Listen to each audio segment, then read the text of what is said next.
In mathematics, the method of matched asymptotic expansions is a common approach to finding an accurate approximation to the solution to an equation, or system of equations. It is particularly used when solving singularly perturbed differential equations. It involves finding several different approximate solutions, each of which is valid for part of the range of the independent variable, and then combining these different solutions together to give a single approximate solution that is valid for the whole range of values of the independent variable. Method overview. In a large class of singularly perturbed problems, the domain may be divided into two or more subdomains. In one of these, often the largest, the solution is accurately approximated by an asymptotic series found by treating the problem as a regular perturbation. The other subdomains consist of one or more small areas in which that approximation is inaccurate, generally because the perturbation terms in the problem are not negligible there. These areas are referred to as transition layers, and as boundary or interior layers depending on whether they occur at the domain boundary or inside the domain. An approximation in the form of an asymptotic series is obtained in the transition layer by treating that part of the domain as a separate perturbation problem. This approximation is called the inner solution, and the other is the outer solution, named for their relationship to the transition layer. The outer and inner solutions are then combined through a process called matching, in such a way that an approximate solution for the whole domain is obtained. A simple example. Consider the boundary value problem where as a function of independent time variable, which ranges from 0 to 1, the boundary conditions are n, and as a small parameter, such that outer solution, valid for t equals 0 since is very small. Our first approach is to treat the equation as a regular perturbation problem, i.e., make the approximation, and hence find the solution to the problem. Alternatively, consider that when n are both of size 0, the four terms on the left-hand side of the original equation are respectively of sizes 0. The leading order balance on this timescale, valid in the distinguished limit, is therefore given by the second and fourth terms, i.e., this has solution for some constant. Applying the boundary condition, we would have.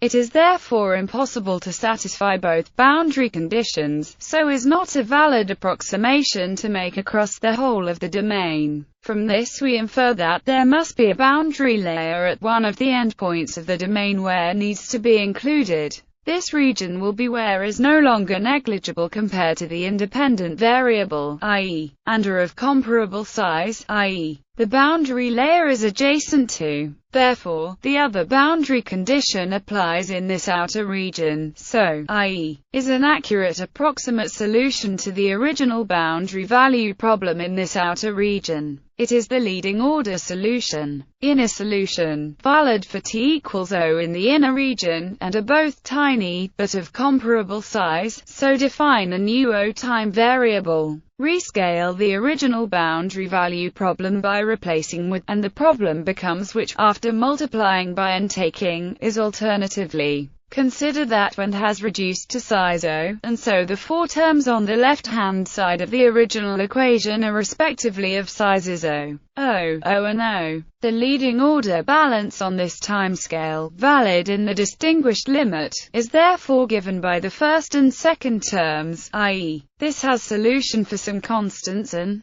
since applies in this inner region, this gives. So an accurate approximate solution to the original boundary value problem in this inner region is matching. We use matching to find the value of the constant. The idea of matching is that the inner and outer solutions should agree for values of in an intermediate region, i.e., where we need the outer limit of the inner solution to match the inner limit of the outer solution, i.e., which gives composite solution to obtain our final, matched, composite solution, valid on the whole domain. One popular method is the uniform method. In this method, we add the inner and outer approximations and subtract their overlapping value, which would otherwise be counted twice. The overlapping value is the outer limit of the inner boundary layer solution, and the inner limit of the outer solution. These limits were above found to equal. Therefore, the final approximate solution to this boundary value problem is. Note that this expression correctly reduces to the expressions for and when is O, respectively. Accuracy. This final solution satisfies the problem's original differential equation. Also, the boundary conditions produced by this final solution match the values given in the problem, up to a constant multiple. This implies, due to the uniqueness of the solution, that the matched asymptotic solution is identical to the exact solution up to a constant multiple. This is not necessarily always the case. Any remaining terms should go to zero uniformly, as not only does our solution successfully approximately solve the problem at hand, it closely approximates the problem's exact solution. It happens that this particular problem is easily found to have exact solution which has the same form as the approximate solution,